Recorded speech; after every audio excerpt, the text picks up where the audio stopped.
Excellencies, ladies and gentlemen, dear ministers, researchers, it is a great pleasure for me to be in this summit, particularly coming as I come from Paris to the most wonderful place in the world. I'm not going to refer to Uganda, but to my hometown, Addis.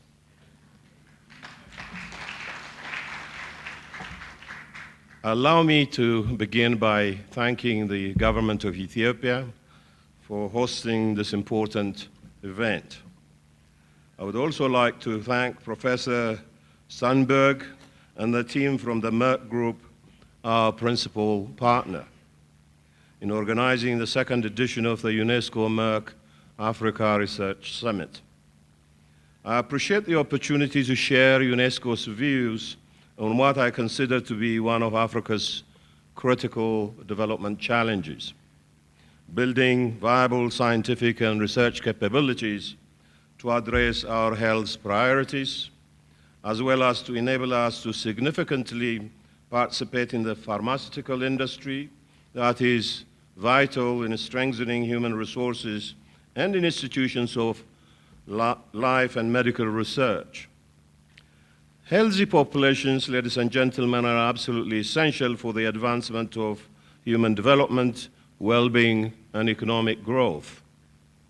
This is articulated in the Goal 3 of the Sustainable Development Goals, which the international community has adopted last year, which states clearly the fundamental importance of health for all people, regardless of gender, age, or socioeconomic status.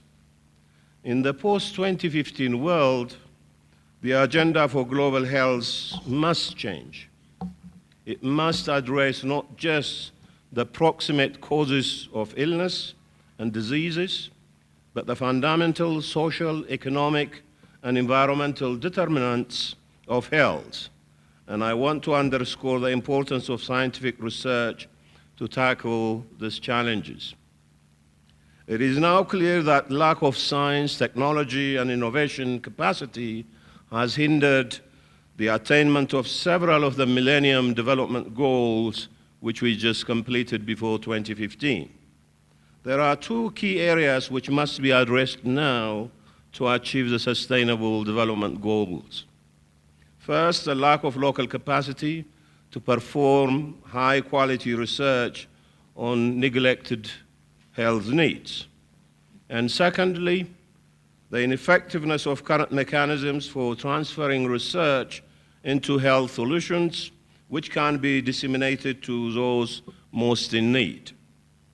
I would like to highlight the importance of these two aspects of health and development, including the actions we take on health through broad international and intersectoral cooperation, and enabling scientific research in the life sciences and health to drive the performance of health systems. Progress in these areas will be characterized by aligning diverse stakeholders. What we need is a genuine partnership, in particular, the kind of partnership represented here today between the public and the private sectors, grounded in the belief that the fruits of scientific endeavor and innovation should be equitably shared. And here I want to pay special tribute to the role of both the University of Cambridge Africa Initiative and the Institute Pasteur in providing the strategic directions in scientific research that are taking place globally. UNESCO, in its part, is involved in a number of international projects to propagate research excellence in the life sciences. Prizes such as the Equatorial Guinea Prize for Life Sciences and the Carlos J. Finlay Prize in Microbiology are driven by global participation, enabling scientists performing innovative research from all countries to engage with the international scientific community. A key part of UNESCO's mandate is the promotion of gender equality in science and everything else. Enabling women to train as researchers, scientists, or other research personnel is crucial in countries with shortages of these professionals. When striving for creativity and excellence in research and innovation, the potential of over half of the workforce cannot be disregarded or ignored. The L'Oréal UNESCO for Women in Science program has been running since 1998, recognizing one of the exceptional women scientists from each continent, every year, as well as funding 15 promising young female scientists. 2 of these laureates have gone to receive the Nobel Prize, and fellowship has been granted to over 2,000 women in 110 countries, enabling them to pursue their research, making their program a benchmark for scientific excellence on an international scale. UNESCO also runs more geographically focused programs and supporting sustainable development in Africa, which is our global priority. Today, Sub-Saharan Africa accounts for 11% of the global population, but bears 24% of the world's disease burden. There are severe shortages of scientists, researchers, trained medical personnel. Sub-Saharan Africa is said to have only 3% of the world's health workers, which excludes the bigger portion of African professionals that continuously leave the continent in the form of brain drain.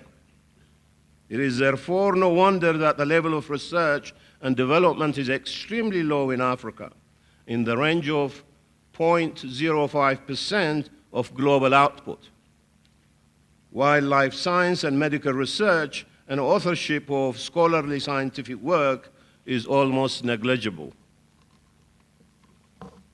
These factors ultimately explain the cycle of disease burden, poverty, and low life expectancy in Africa, which for the most part remain commonly based and non-value-added economies.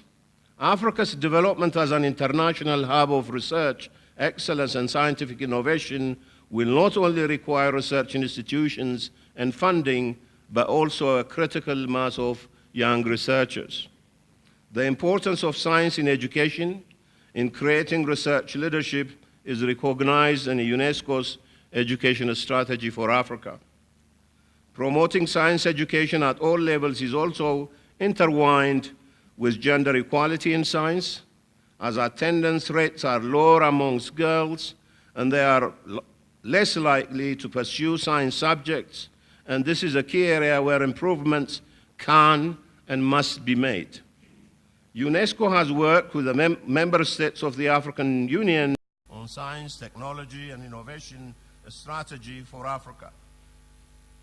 And before that, on the consolidated plan of action for science and technology, and with individual countries to support the formulation of national science policies.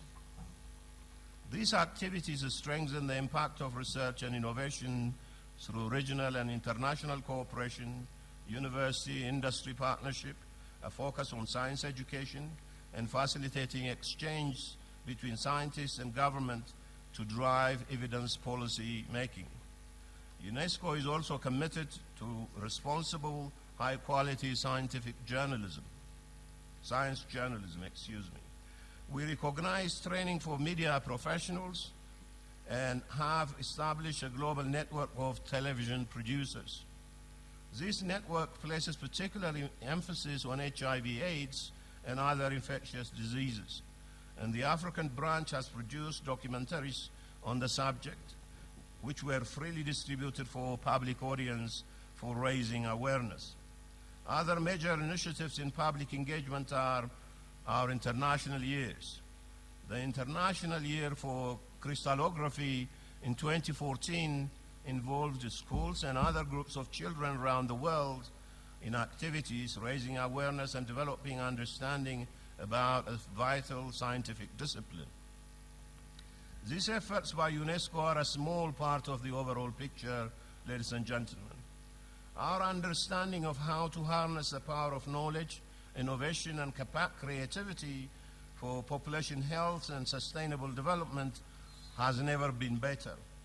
The changing health agenda raises new, global and interconnected challenges which cannot simply be overcome if the public and private sector remain separate.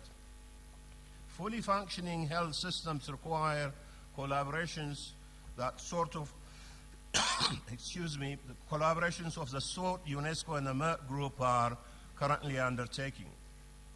The private sector provides enormous employment opportunities globally. Besides medical professionals, this industry continuously creates demand for thousands of scientists and researchers, clinical technicians, ICT professionals, sales and marketing staff, as well as health insurance providers, among many other opportunities. The good news is that the situation in Africa has been changing, and Africa has been in the move in the right direction, with a broader consolidation of peace and stability, paying good socioeconomic dividends, and we need to continue to capitalize on this. Africa's youth is also making their marks in international forums and conferences. Without the passion and energy of youth, we will not go far enough, and that's why it gives me great pleasure to see a large number of scientific researchers representing over 30 countries in Africa present here amongst us. It is a chance for them to interact with one another and network on the topics of the summit. Excellencies, ladies and gentlemen, with the commitment of all of us, I'm convinced that we will be able to address the critical issue at hand on infectious diseases, and in doing so, contribute to the implementation of the Sustainable Development Agenda for 2030. I thank you very much.